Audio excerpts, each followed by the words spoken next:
மிகவும் மகிழ்ச்சி அடைகிறேன். இன்று நாம் பார்க்க போகும் தேவ வசனம், யார் கரங்களில் நீ இருக்கிறாய். அது ரொம்ப முக்கியம் சகோதரனே, சகோதரி.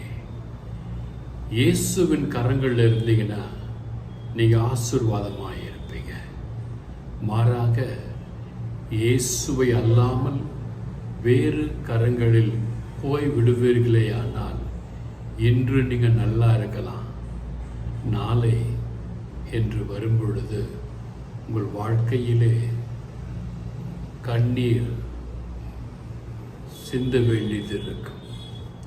நித்தமும் வேதனை பட வேண்டியது இருக்கும்.